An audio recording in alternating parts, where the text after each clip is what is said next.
pues nada, agradeceros vuestra presencia a todos. Hoy contamos aquí con Javier Jiménez, que viene de Berlín, donde trabaja en la empresa Pix4D. Y bueno, Javier es egresado de nuestra universidad, de la Universidad Politécnica de Madrid, y pues como veis ahí podemos intuir por el título de su charla, trabaja como desarrollador de software en nuestro ámbito profesional y pues nos va a contar en qué consiste su trabajo y sobre todo las posibilidades que un profesional como vosotros cuando salgáis de la escuela puede tener en este mundillo. Bueno, simplemente no quiero quitarle más tiempo. Muchas gracias, Javier. A ti. Gracias. ¿Se me oye bien? Vale. Comentarios sobre esta diapositiva. Ese mapa de fondo es el mapa original de Mercator, que lo hizo a mano, porque el desarrollo matemático se desarrolló casi un siglo más tarde. Y bueno, a mí me gusta especialmente ese mapa. ¿Cómo ha acabado yo aquí? Pues no sé si alguno conocéis esta biblioteca. La pregunta es ¿cómo lo pronunciaríais? Aquí probablemente muchos o todos diréis prog. No, es una O. Es una O. Creo que la gracia del símbolo es que es como en la Tierra con el eje de rotación, me imagino. La verdad es que no lo sé. Aquí en España mucha gente dice prog.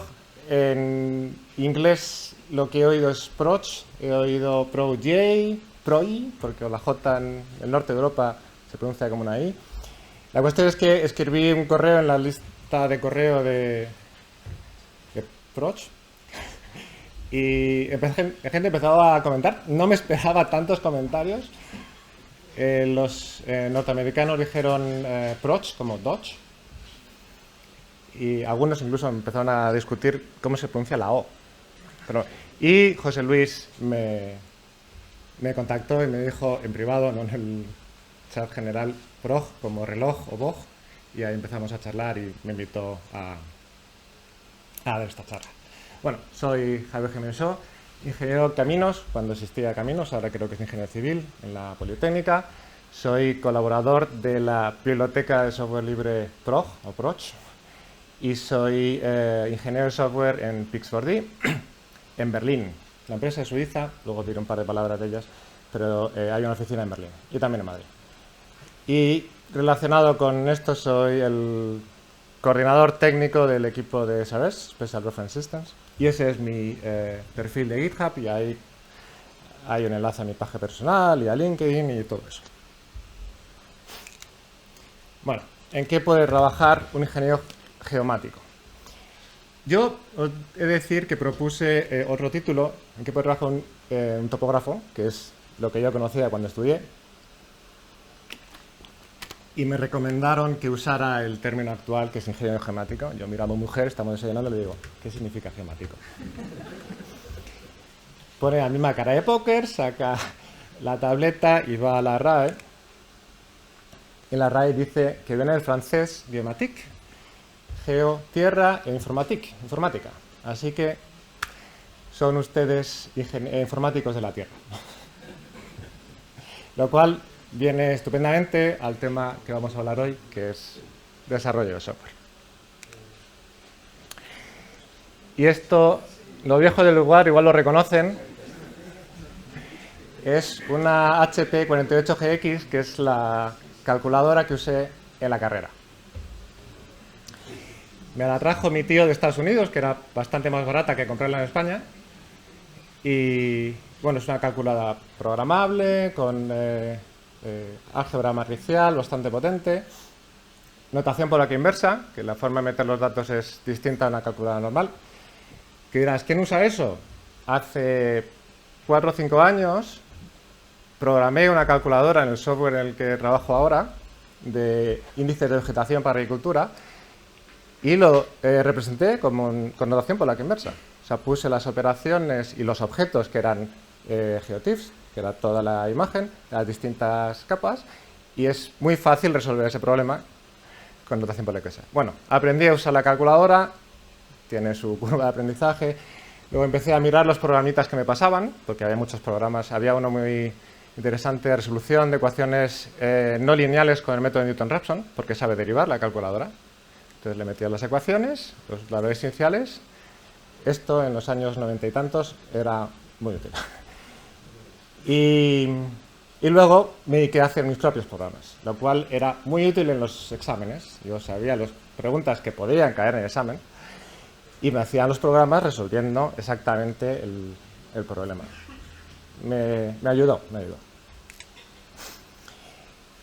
Y una de las preguntas que oí en la carrera y en el instituto es ¿por qué tengo que aprender yo a hacer esto que me está explicando el profesor si ya lo hace el ordenador? Pues mi primera respuesta era porque alguien se lo tiene que explicar al ordenador, en este caso yo, por ejemplo. Pero hablándolo con un amigo del trabajo, que es también topógrafo de la Universidad de Barcelona, me dice, ¿qué quieres ser, un ingeniero geomático o un aparatista? El aparatista es el que mete los valores en el aparato y ya está. No piensa, no entiende, le mete los valores y usa lo que sale. Dice, cuando hay un problema, tienes que saber lo que te vas a esperar. Si te sale un número que no tiene ningún sentido, aquí pasa algo raro. He metido mal los datos, o hay una medición mal hecha, o sea, he usado la función que no es. Eso es lo que hace un ingeniero geomático frente a un operario que simplemente mete números en un ordenador y no entiende lo que pasa.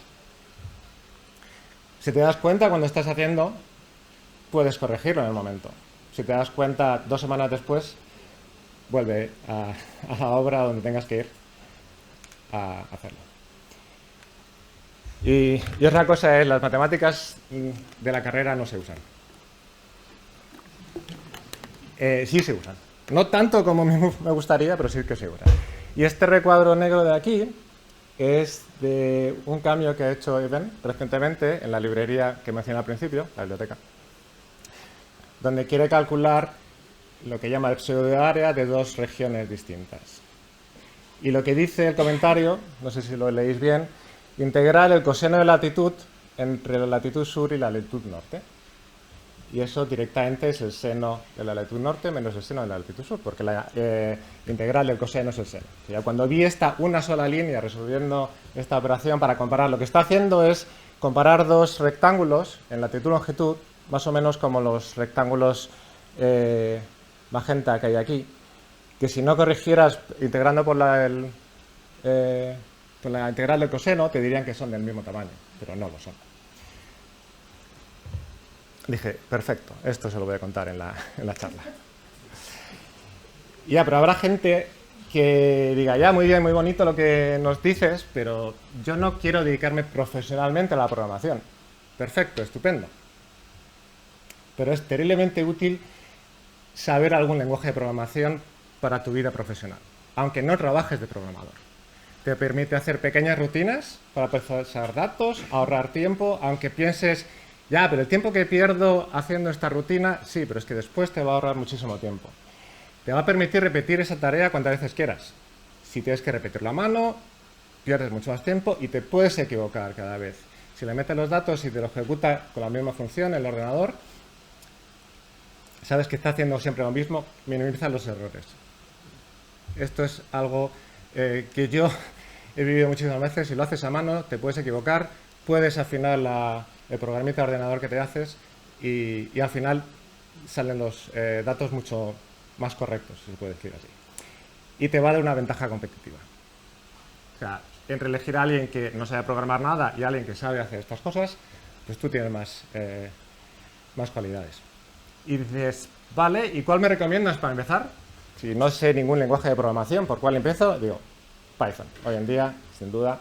Y no es en el lenguaje que yo trabajo. No estoy haciendo propaganda de C++, que es lo que yo uso normalmente. Python está en cualquier sitio, hay muchísimas librerías y es bastante más fácil que otros. Y este es un ejemplo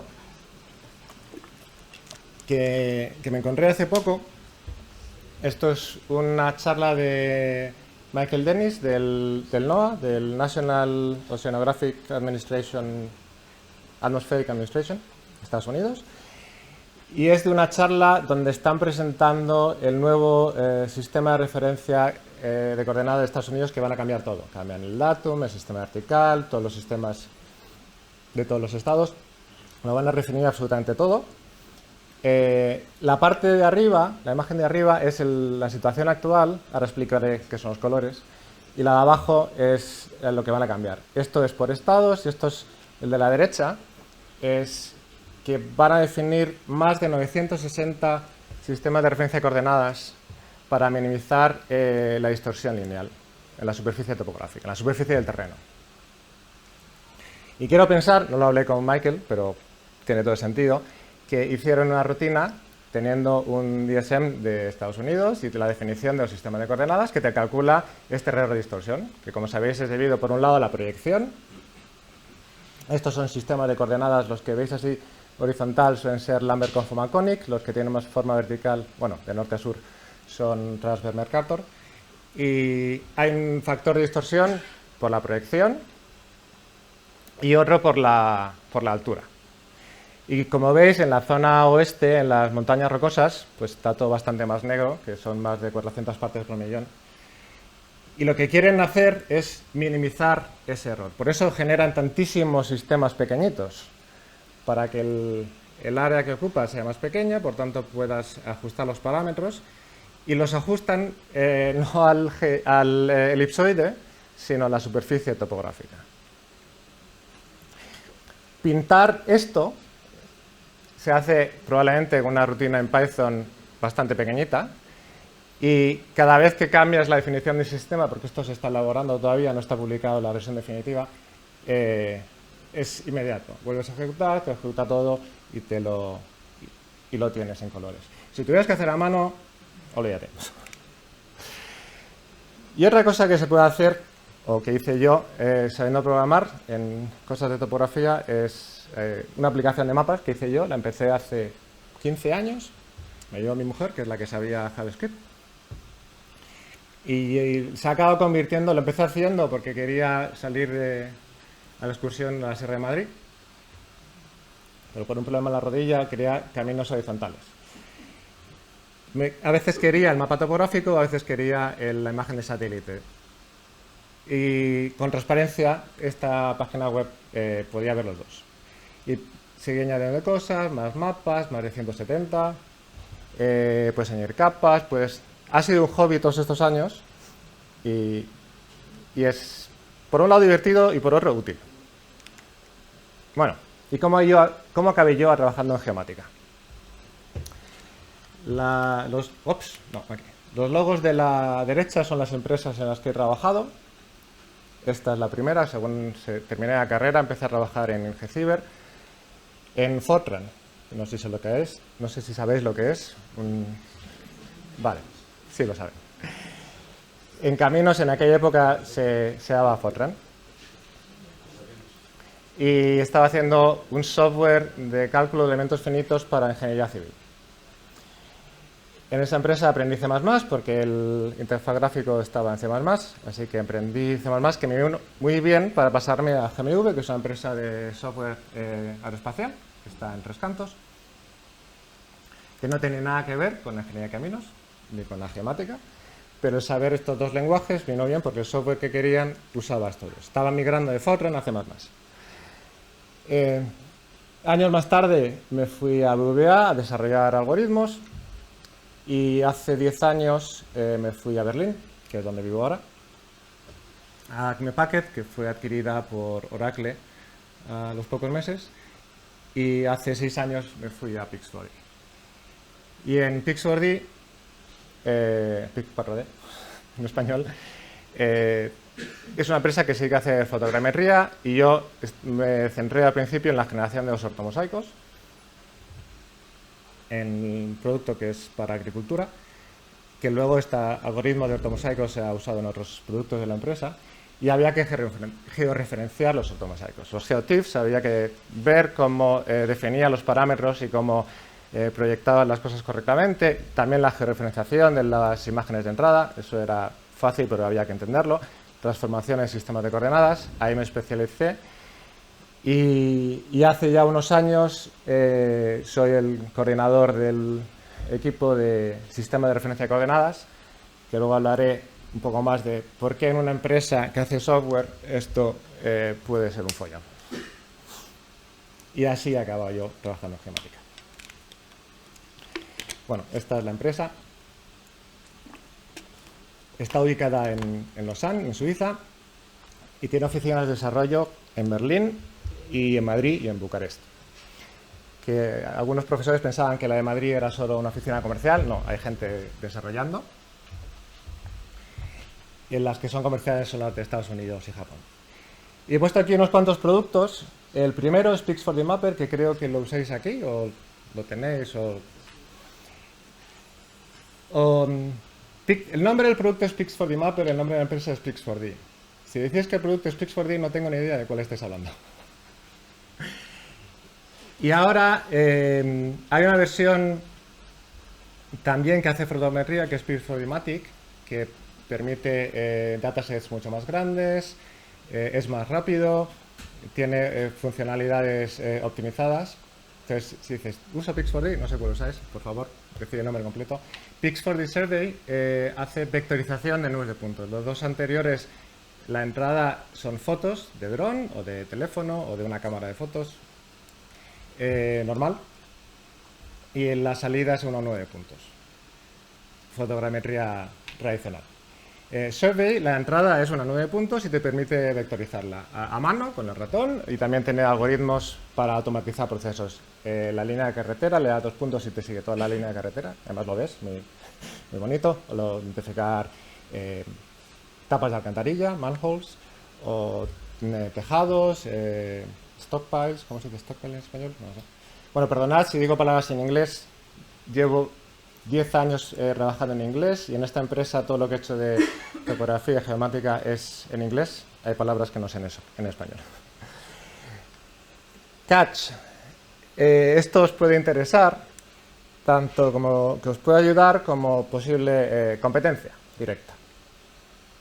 Catch es una aplicación de móvil, haces fotos y subes las fotos a la nube, a Pix4D Cloud, y te hace tu modelo 3D. Puedes comprar un dispositivo RTK, se lo pones al teléfono, es más grande que el teléfono, pero bueno, y te permite hacer las mediciones con más precisión de la ubicación de la foto.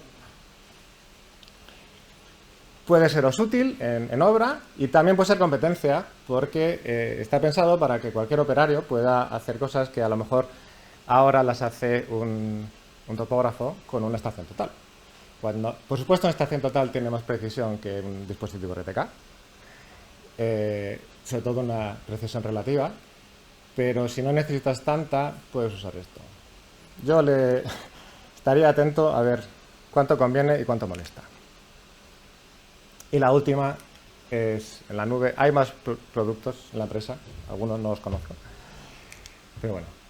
Y sobre lenguajes de programación, yo os diría que selecciones al menos uno. O sea, que aprendáis a programar al menos en un lenguaje de programación. Os va a ser útil. Os va a enseñar a pensar o sea, entender cómo piensa un lenguaje de programación, cómo funciona el ordenador cuando hace algo. Y como dije antes, si no sabéis ninguno y no tenéis ni idea por dónde ir, Python, sin duda. Yo personalmente trabajo en C++.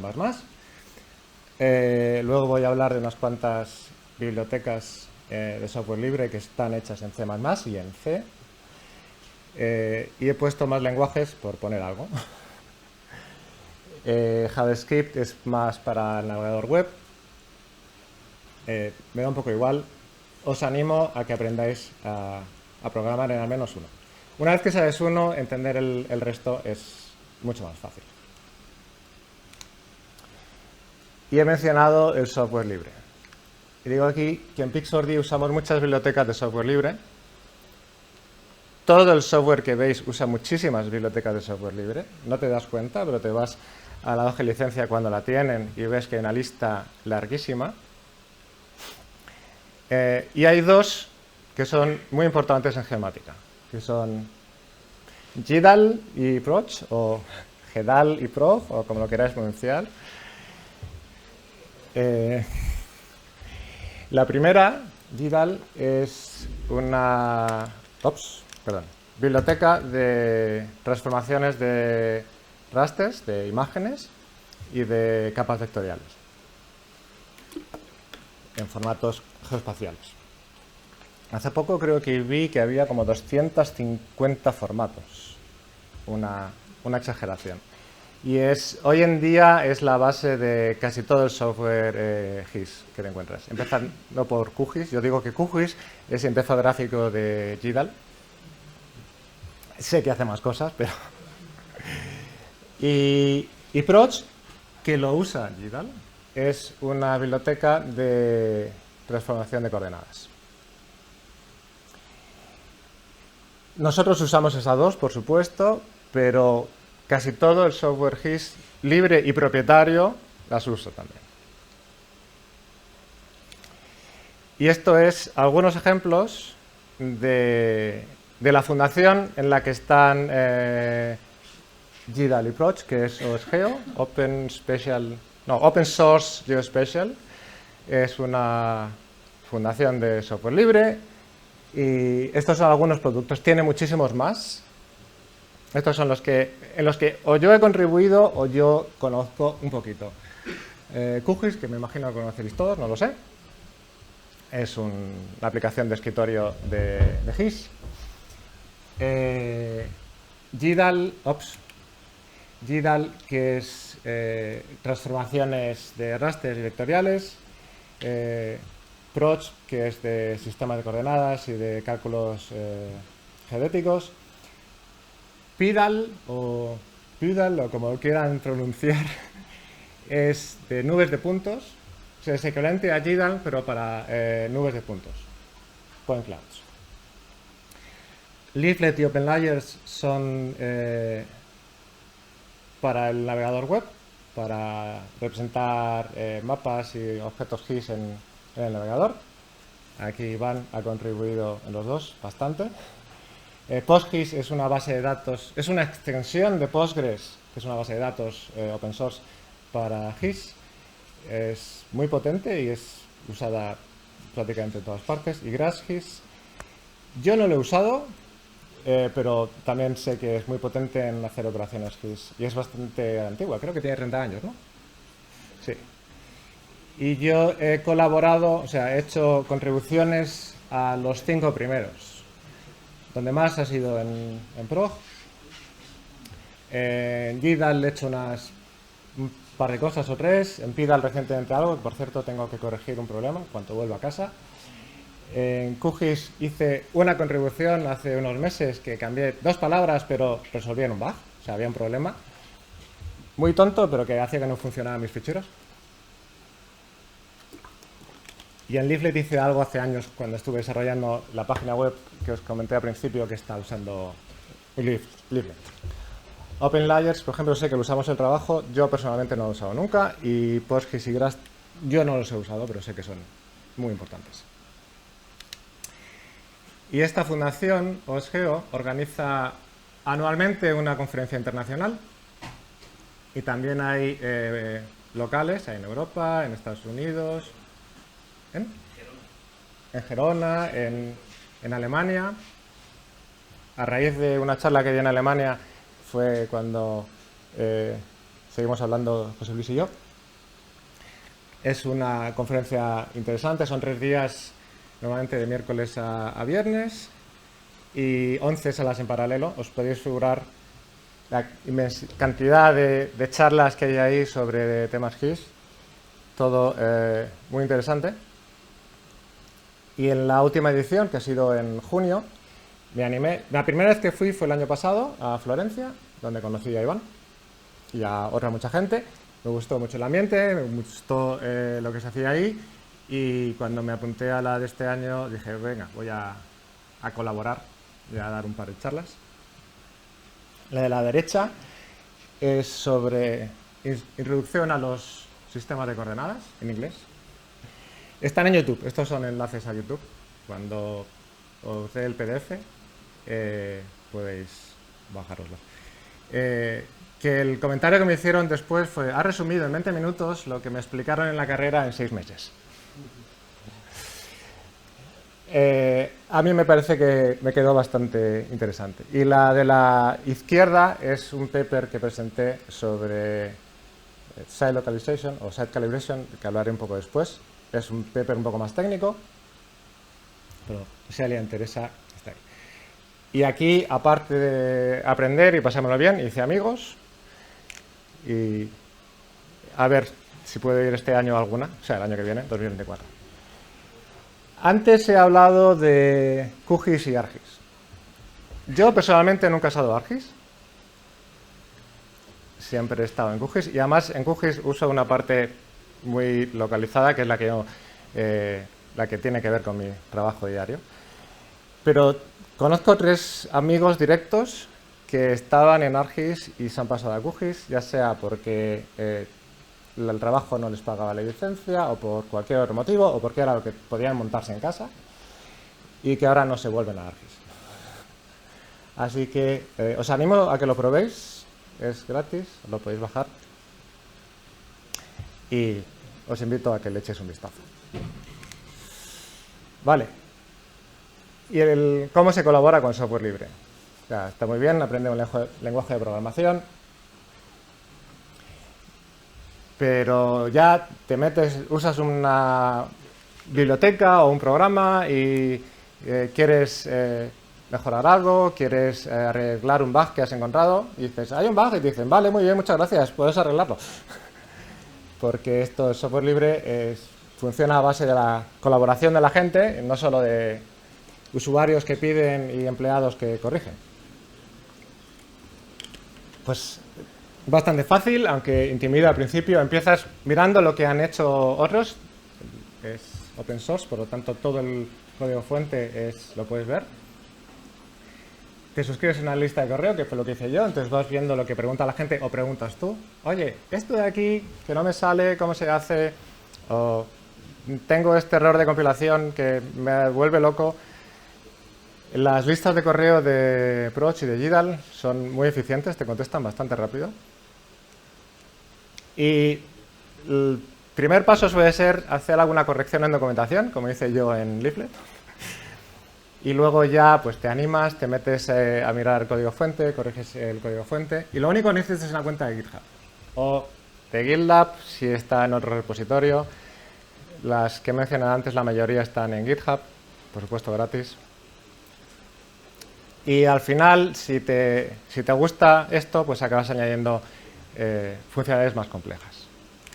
Como hice yo aquí. Esto fue un problema que tenía yo, que es saber en qué país afecta qué sistema de coordenadas. ¿Cuál es el sistema de referencia de coordenadas de Eslovaquia? Que si trabajas en España, probablemente para España no te interese nada, pero cuando trabajas en una empresa de software que vende el software en todo el mundo, pues hay clientes en Eslovaquia, en Estados Unidos, en Australia, en todas partes. Y en Eslovaquia, se me acaba de ocurrir ahora mismo, siempre había problemas para averiguar cuál era. Y yo me conocía a los que me conocía a los que había en España, por Estados Unidos, que es un mercado importante, pues ya me aprendí los norteamericanos, pero siempre había preguntas. Y me hice esta página web. Primero estaba en mi cuenta GitHub y luego la pasamos al dominio de Proj, donde puedes encontrar los sistemas de coordenadas. Y esto es un ejemplo de los sistemas proyectados que hay aquí en Madrid, que son estos de aquí, 10. Y podéis ver que UTM hay más de uno. UTM Renta Norte hay más de uno, porque hay muchos sistemas geográficos, el ETER79, el VG74, el ED50, and so on. También descubrí en Madrid 1870. Y bueno, pues esto fue una cosa que yo uso todos los días en el trabajo. Lo empecé a hacer para mi uso personal, para solucionar un problema que tenía yo, pero lo hice público y acaba en Proj y lo puede usar cualquiera. Una forma de contribuir a algo que manejas tú, pero que puede ser útil para otras personas. Y otra cosa que hice, esto fue al principio de la pandemia. No sé si hay alguien aquí del IGN. No. En el 2020, al principio de la pandemia, en la empresa empezamos a intentar añadir los modelos de geoide de los distintos países. Hay uno mundial, el EGM96, EGM96 y el 2008, pero cada país implementa el suyo. Y estábamos incluyendo, pues primero el de Estados Unidos, bueno, de hecho empezamos a incluir los que había en Proc, y España no estaba ahí. Dije, ¿y cuál es el español? No lo sabía. Me puse a buscar, acabé contactando con José Antonio Sánchez Sobrino, soy fatal para los nombres, del IGN, y estaban totalmente abiertos a colaborar para incluirlo en Proch. Y acabé trabajando con Víctor Martín Guijarro, creo que se llama. Él hizo toda la parte del EPSG, que espero que sepáis lo que es. Es una base de datos no oficial de sistemas de referencia de coordenadas, que faltaban datos por actualizar ahí. Y yo me encargué de convertir el fichero que publica el IGN en su página web, los ficheros, dos, uno para Península y otro para Canarias, al formato de Proch y todo lo que había que hacer en Proch. Creo que Víctor tuvo mucho más trabajo que yo, porque era bastante más laborioso. Añadió un sistema de coordenadas vertical para cada isla. Para las Baleares y para Canarias, cada isla tiene su sistema vertical. Y ya puestos que estábamos haciendo esto, pues también incluimos el grid de transformación de ETH89 a ED50. ED50 es, no sé si lo conocéis, es un datum antiguo comparado con el ETH89, que era el oficial en España hasta que se cambió. Y hay datos antiguos que están escritos en el BOE, en las coordenadas del ED50. Hay una transformación de Helmert, 2, de hecho, pero para tener más precisión tienes que usar el grid, que está publicado en la página del IGN, y lo incluimos en Proch. Por tanto, desde hace 3 años, directamente puedes hacer la operación en Proch transparente, no tienes que hacerle nada, solo tienes que tener los ficheros instalados, claro. Y desde hace no mucho también automáticamente en QGIS. Ya incluye todos estos paquetes y bueno, pues esto fue una colaboración entre gente del IGN y yo por parte de Proch para que esté disponible a todo el mundo. Después de este geoide, añadí otros como el de México, Sudáfrica, Suiza, Argentina, y estoy ahora pegándome con algunos otros a ver si lo consigo.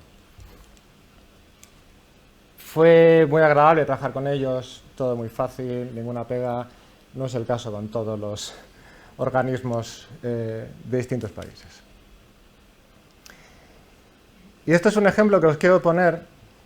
Yo lo veo con mi hermana, que usa QGIS, en Granada.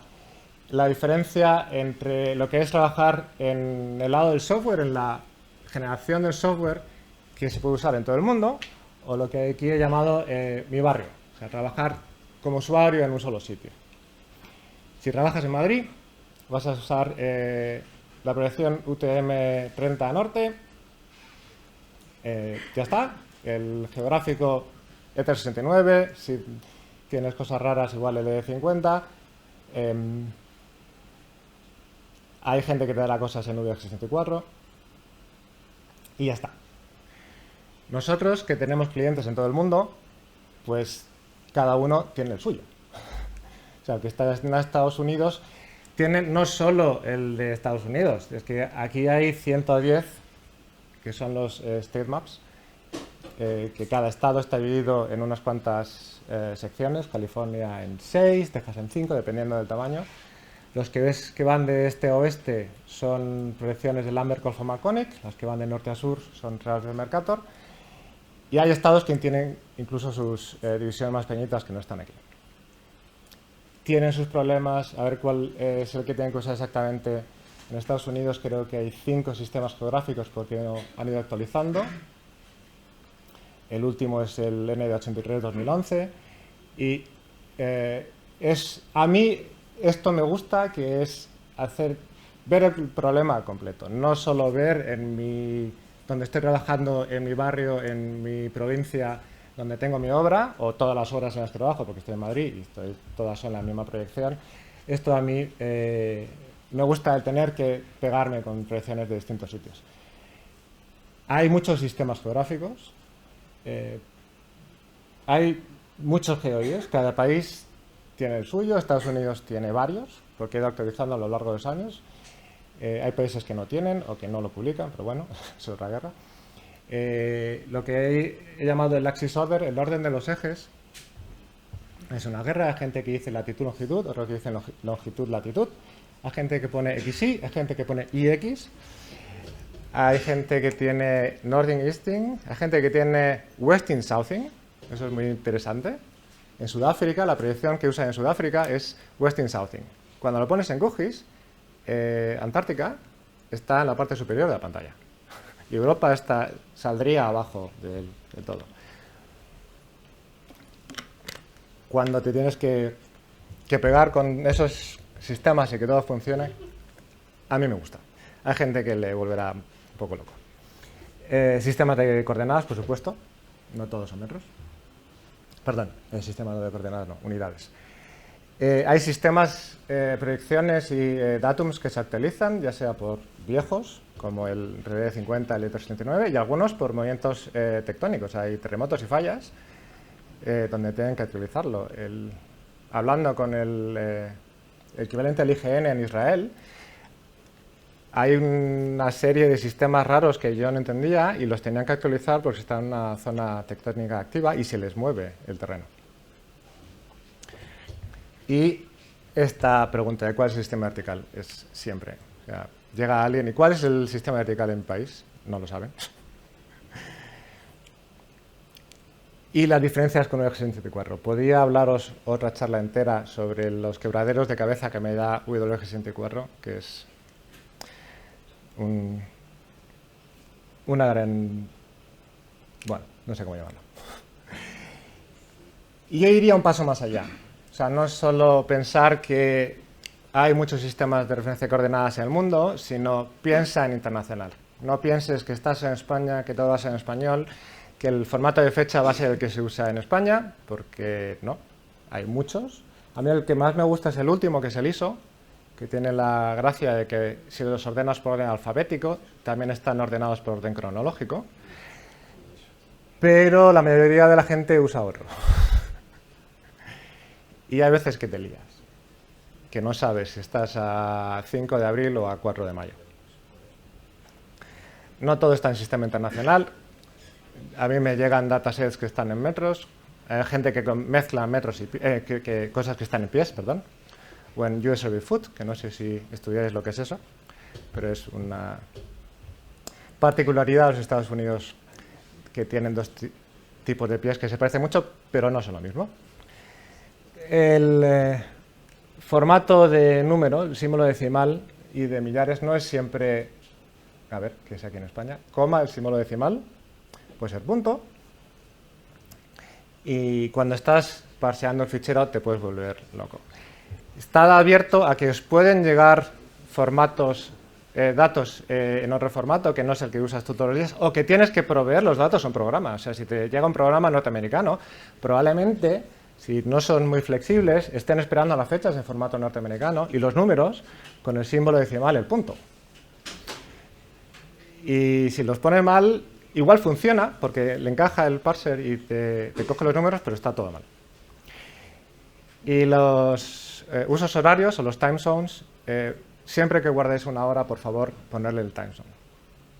Porque si no, no sabes dónde es.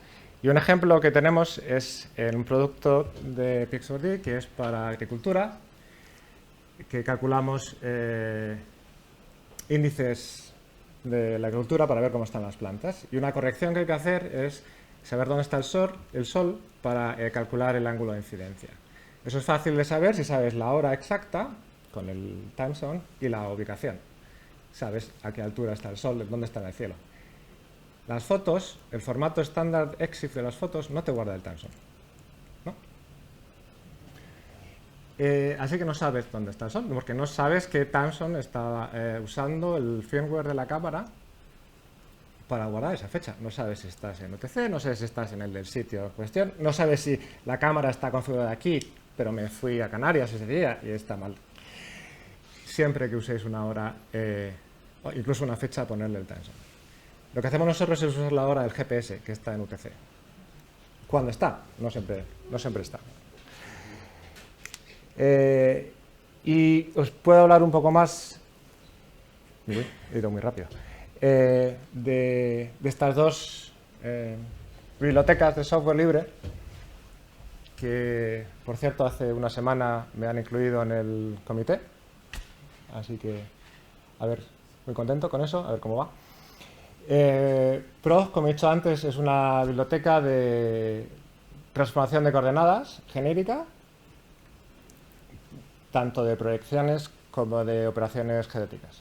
O sea, te transforma de un datum a otro usando las transformaciones que hay definidas en el EPSG. Incluye todos los sistemas de referencia de coordenadas del EPSG, que son miles, o sea, proyectados. La última vez que miré, no sé si había como 7000. Geográficos, como 500. No hay 500 países. Así que incluye todo lo que en el PSG, incluye lo que publica Esri en un repositorio y alguna que otra cosa, y las transformaciones que están en el PSG. Y también hace operaciones geodéticas, como calcular el factor de distorsión por la proyección. No tiene en cuenta la componente vertical, la transparencia que había en los mapas de Estados Unidos, pues la componente del horizontal debido a la proyección lo calcula Approach, por ejemplo. Y tiene un API, lo puedes usar por la línea de comandos, a quien le gusta usar la línea de comandos. Puedes usarlo desde tu producto en C o en C++, que es en lo que está programado la biblioteca. Yo uso la parte de C++, creo que José Luis se pega sobre todo con la parte de C, que es lo que controla. Pero diréis, dijiste que empezábamos con Python. Y yo, sí, porque hay un conector que se llama PyProch, que básicamente reduce todas las llamadas que puedes hacer en C o en C++, bueno, no todas, muchas, las traduce a Python.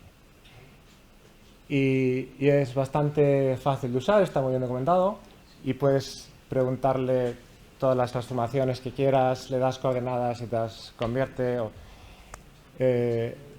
Está bien. Por cierto, me han hecho maintainer también de esta librería hace nada. Y ahora os puedo hablar como ejemplo de lo que he hecho últimamente en el trabajo. Pues igual os resulta interesante, igual no. Relacionado con topografía esquemática. La primera de ellas es seguir cazando modelos de geoide por el mundo. Los usuarios cada vez se empeñan más. Entiendo que sabéis lo que es el modelo geoide. Tiene sentido cuando usas mediciones con GNSS, porque lo que haces es convertir de las coordenadas en elipsoidales a coordenadas, alturas ortométricas. Y estas mediciones elipsoidales vienen sobre todo de GNSS, del GPS o de cualquier. Cada vez se usa más, cada vez más usuarios quieren usar sus coordenadas en alturas ortométricas de su país. Así que me tienen a mí cazando geoides por todo el mundo. El último desarrollo que hice fue así más completo. Fue calcular el factor de distorsión lineal, el mismo que presenté al principio de Estados Unidos, que hizo Michael Dennis. Pues este lo tuve que programar yo por detalles de implementación en Proch que no me valía, y lo hice con derivadas numéricas. O sea, cogías en un punto, dabas un paso de unos pocos radianes, de 10 a la menos 5 radianes, y te calculabas un jacobiano y las derivadas numéricas. para cualquier sistema de referencia. La gracia de esto es que me da igual que esté en Eslovaquia, que esté en Estados Unidos, que esté en España, me funciona la misma función.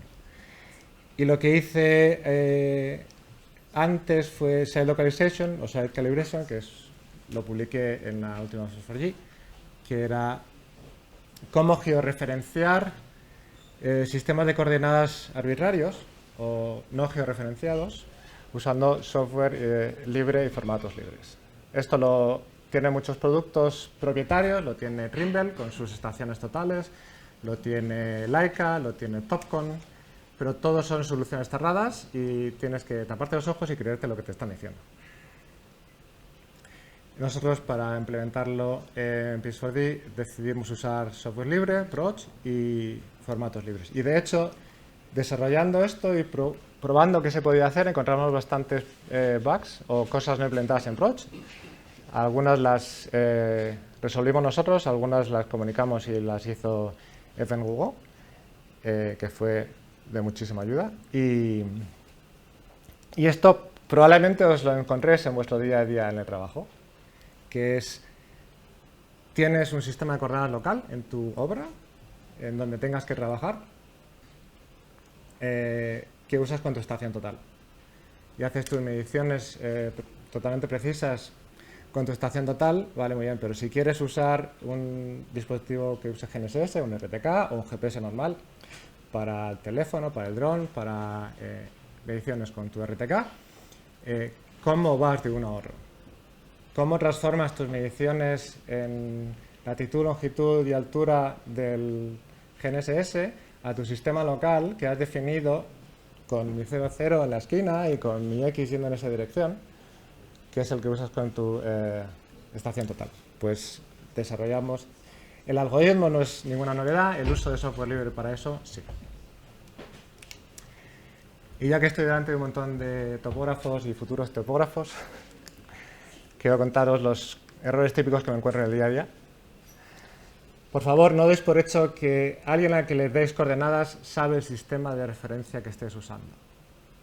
Ponedlo siempre. Siempre que deis coordenadas, poned el sistema de referencia. Siempre que deis medidas, poned las unidades. Coordenadas en un sistema de referencia son números aleatorios. También especificad el sistema vertical.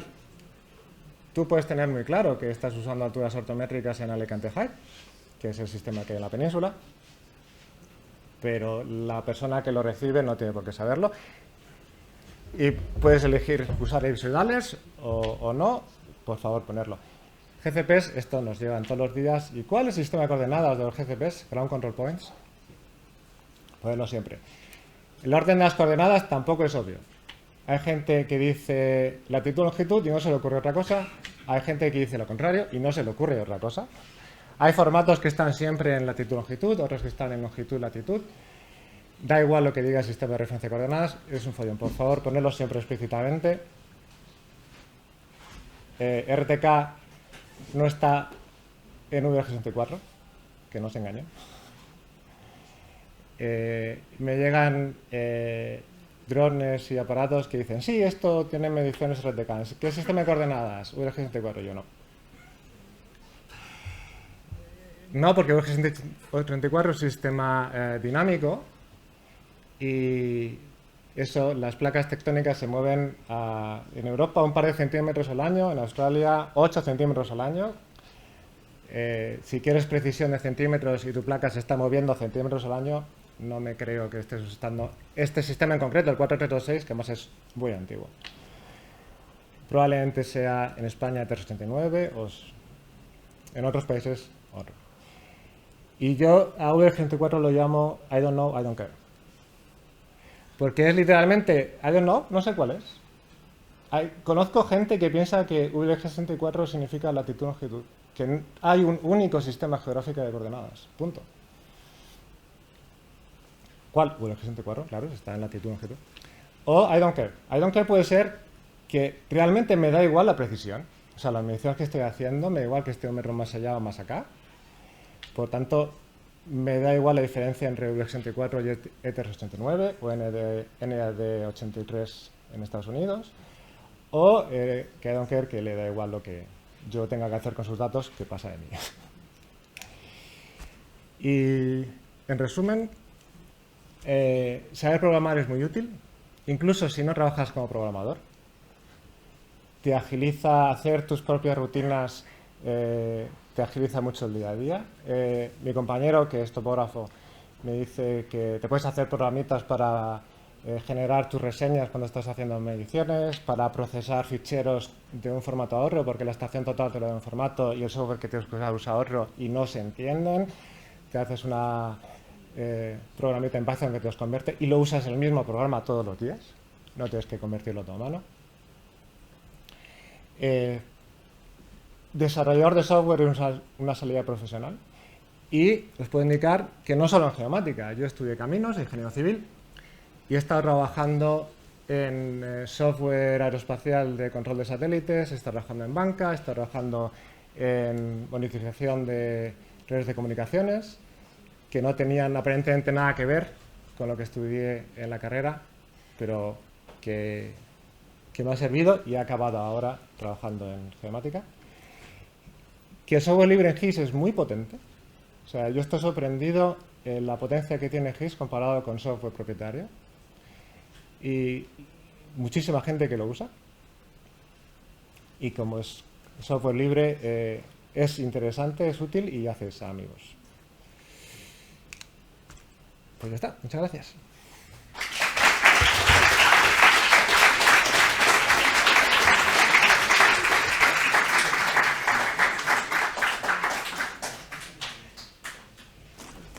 No sé si hay preguntas, dudas, motivaciones.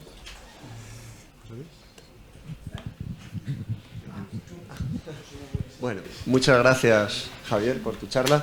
Y simplemente era una cuestión acerca de la importancia que crees que tenga, por tu experiencia, que cuando nos dirijamos a un empleador, a una entrevista de trabajo, lo que sea, que si tiene importancia o cómo se valora, poner explícitamente y hacer hincapié en tu currículum y en tus méritos los proyectos de software, aunque sean software personal o software libre, que crees que es importante subirlos a un GitHub, que lo vea, o simplemente sé programar en la carrera, he tenido 2 asignaturas de programación y con eso vale, que creo que no. No, o sea, poner lo que has estudiado en la carrera y punto se da por hecho. Casi me llega un currículum de topografía, entiendo que has aprendido lo que es estudiar en topografía. Si tienes proyectos personales para poner en GitHub, ponlos, porque puede que no les hagan caso, pero puede que sí. O sea, a mí me ha pasado que ha habido gente que se ha metido en mis proyectos personales y luego en la entrevista me ha preguntado sobre ellos de una forma positiva. O sea, he visto esto, me ha gustado, cómo hiciste no sé qué, o por qué lo hiciste. Y yo creo que la gente que lo mira le gusta. Y por supuesto, si ve que estás publicando cosas en GitHub, o sea, haciendo públicas cosas en GitHub o viendo lo que haces, ver una actitud que le gusta. En muchas empresas de software en las que he trabajado, el contribuir con software libre lo ven como algo muy positivo. Aunque ellos sean una empresa privada y hagan un software privado, comercial, le gusta esa actitud. Sí, sin duda lo pondría. Y si programas en algún lenguaje de programación, también lo pondría. Bueno, lo primero, darte las gracias. A mí me ha encantado todo lo que has contado. Estoy al 95, voy a dejar, por 100 de acuerdo contigo. Hago una cosa del software libre que no tanto, pero lo demás... Y tenía un comentario sobre todo para mis alumnos. Porque tú estudiaste hace años, como yo estudié aquí, por las cosas que nos has contado, más o menos debemos ser casi la misma promoción. Pero ahora mismo en la escuela tenemos 2 grados. Y os quejáis los de un grado de una cosa y los de otro de otra. Por ejemplo, los de geomática os quejáis que tenéis mucha informática. Y los de TIC que tenéis mucha algoritmia o os contamos muchas cosas de topografía. Y entonces yo creo que Javier nos ha puesto un ejemplo muy bueno de, sabiendo programar un poco, lo que os puede abrir y lo que os puede solucionar en vuestro mundo laboral sin tener que pagar un software comercial. Y los de TIC que sois capaces de programar con todo lo que sabéis, pero necesitáis algo de matemáticas y algo de conocimiento de la geomática para poder programar, con lo cual estáis estudiando 2 grados que son diferentes, que comparten una base común muy importante. Unos ponen el foco en la adquisición de datos y el otro en la gestión del dato, pero ambos necesitáis del uno y del otro. Necesitáis programar, pero necesitáis esa base matemática. Yo creo que lo has explicado muy bien. Está muy bien que sea esta charla al principio del curso para que veáis el fundamento de por qué tenéis esas asignaturas, por qué nos ponemos pesados y tal. Me parece que lo que has contado muy bien, me ha gustado muchísimo lo de el mundo contra mi barrio. Y lo digo por lo siguiente, porque yo doy clase de métodos topográficos, que es básicamente matemáticas, pero doy clase de programación a 1 grado y clase de programación en el máster. Conocer un problema a través de la programación es brutal. Vais a poderlo resolver. Yo a vosotros en programación os digo, calculáis un azimut y siempre vais a poner las mismas coordenadas cuando estéis calculando y eso siempre funciona. Pero ¿y si te meto coordenadas negativas? ¿Y si te meto un 0 en una de las coordenadas? Es decir, que vais a dar la solución al problema por medio de la programación y vais a conocer el problema perfectamente. Y eso está muy bien, que es lo que Javier nos ha explicado.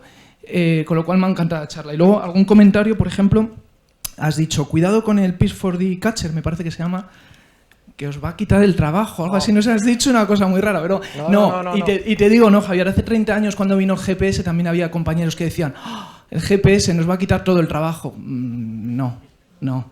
Seguimos trabajando y haciendo lo mismo que hacíamos con y sin GPS. Con lo cual la fotogrametría va a venir muy bien para ampliarnos horizontes y hacer más cosas como ingenieros que vamos a ser, o sea que genial. Y luego, una más técnica, no has hablado de OpenCV.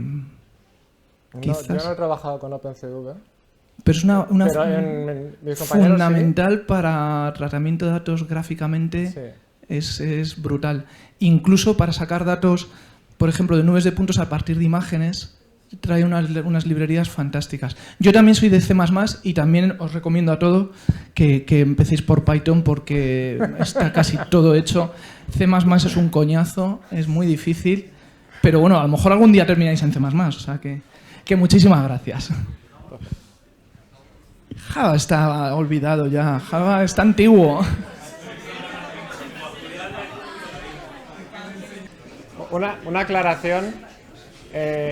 No es que os vaya a quitar el trabajo, pero cuando llega una tecnología nueva, puedes intentar entenderla e incluirla, o como has dicho tú, verla como un enemigo y dejarla fuera. Ahí es cuando te puede quitar el trabajo. Si no la entiendes y la dejas fuera pensando que te va a atacar, si la aprendes, es algo positivo. ¿Hay preguntas? Continuando esa idea que acaba de decir el profesor, quisiera saber si nos puede compartir su opinión en este nuevo desarrollo de tecnologías. Cada día hay más profesionales, por llamarlos así, empíricos, entrando en este mundo de la geomática. ¿Ya? Este tipo de software que son mucho más fáciles de procesar que software como Envy y otros software que hemos visto. El ejemplo de esto de Catch, ¿qué nos podría compartir a los estudiantes? Tanto a no olvidar que se necesitan fundamentos teóricos para lograr el éxito rotundo en este tipo de software, que no es solamente apretar teclas. A ver, yo lo he pensado siempre, lo pensaba también cuando estaba en la carrera, algunos compañeros no lo compartían, que tienes que entender lo que estás haciendo para poder hacerlo bien. Tienes que saber la teoría para poder resolver un problema práctico. O sea, repetir problemas prácticos para memorizar cuáles son los pasos y entender lo que estás haciendo es una tontería porque te cambian algo y estás perdido. En cambio, si entiendes lo que estás haciendo y cómo funciona el problema que estás resolviendo, te puedes enfrentar a cualquier versión de ese problema cuando sales a la calle o cuando estás en un examen. Yo me estudiaba la teoría, aprendía el problema y en mi escuela tenían costumbre de ponerte unos ejercicios en clase y luego otra cosa distinta en el examen. Si entendías de qué iba el problema, lo podías resolver. En la vida profesional igual, mucho más. Porque realmente los datos no vienen masticaditos para que lo hagas como en un examen, sino es lo que te encuentras fuera. Y también para usar el software. Si sabes qué es lo que está haciendo el software, si sabes cómo funciona por encima, no tienes que saberte los detalles, por supuesto, pero si entiendes qué es lo que está haciendo el software, sabes lo que te puedes esperar, sabes lo que le puedes pedir, sabes los problemas que te puedes encontrar. y te va a permitir hacer las cosas mucho mejor, aunque estés usando el software, ¿no? Y ya si lo programas mucho más. Pero también desde el punto de vista de usuario, si sabes lo que está haciendo el software por detrás, sabes, por ejemplo, si es un problema complicado o no, y sabes, tengo que esperar media hora que acabe, me puedo dar por un café o no. Y si sabes que lo puedo hacer en 2 segundos y tarda media hora, hay algo que está mal. Y al revés. Si sabes que es un problema algorítmicamente complejo y que la entrada de datos tienes no sé cuántos millones de puntos de entrada, si me da un resultado en 5 segundos, no me lo creo. Ha hecho algo mal. O han descubierto la pólvora con un algoritmo mágico. Bueno, pues si han descubierto un algoritmo mágico que es tan eficiente, cuéntamelo, pero si no, no me lo creo. Sí, por supuesto, siempre entender lo que está haciendo. Un poquito por continuar este hilo de conversación. El saber cómo están hechas las cosas por dentro, ¿vale? Es lo que ha dicho antes al respecto de tú tienes que saber, no eres un aparatista, tú no pulsas el botón y ya está. A lo mejor en tu trabajo sí que pulsas el botón y ya está, pero cuando falle, porque no es si falla, es cuando falle, porque tarde o temprano va a fallar, ¿vale? Cuando falle vas a saber decir por qué está fallando y qué parte está fallando. Y a lo mejor tú no sabes resolver el problema porque a lo mejor tú eres más de geomática y no de informática. Pero si tienes un concepto bien formado de cómo funciona, tú vas a poder decir, creo que está fallando esta parte y creo que está fallando porque empecé a hacer esto y creo que la manera de arreglarlo va por ahí. Entonces, tampoco tú vas a poder ser capaz de arreglarlo todo, ¿vale? Sobre todo si os empezáis a especializar mucho, tanto en geomática como en informática, no vais a saber resolver los problemas, pero sí vais a poder comunicar el problema y por dónde creéis que va la solución. Eso es una parte también muy importante cuando estás trabajando. Es súper, súper importante saber con quién tienes que hablar y cómo le tienes que explicar el problema. Porque no es no me funciona. Pues si dices no me funciona, lo que te van a contestar los informáticos te vamos a decir, apágalo y encéndelo. ¿Vale? Si tú dices, no me funciona porque cuando hago esto en este dato con esta configuración bajo estas condiciones, me pasa esto que no es lo que creo que debería pasar. Entonces, eso es una diferencia brutal cuando estás trabajando con compañeros, ¿vale? Entonces, por eso tienes que tener un conocimiento técnico de cómo funcionan las cosas por dentro. Aunque tú al final le des el botón, algún día se va a romper y tienes que explicar cómo se ha roto. Y una cosa que yo, trabajando en geodesia, en geomática, pues a veces tienes que elegir si contrato a alguien que sepa de geodesia pero que no sabe programar, o contrato a alguien que sabe programar y no sabe geodesia. Eso me ha pasado en todas las empresas en las que he estado. En telecomunicaciones menos, pero en banca o en satélites, en todo esto, hay 2 áreas de conocimiento, la programación y el área específico. ¿Cómo los combinas? Pues si ya vienes con los 2 de casa, o sea, si sabes programar y sabes de ese área de conocimiento, es la leche. Porque la gente que sabe programar pero no sabe ese tema tiene que aprender todo eso en el trabajo. O sea, yo tengo compañeros en la oficina que han estudiado informática y que todo lo que han aprendido de geodesia, de geomática, lo han aprendido mientras están trabajando, no han ido a la universidad o lo han estudiado antes. Si tú ya lo sabes, sabes dónde están los problemas. Cuando algo que no funciona, puedes interpretar los datos. Alguien que acaba de empezar, que sabe informática, sabe programar muy bien, pero no sabe nada de geomática, no entiende la diferencia entre un sistema proyectado y un sistema geográfico. Literal. O sea, esto me está pasando todas las semanas en el trabajo. Ya. ¿Más preguntas?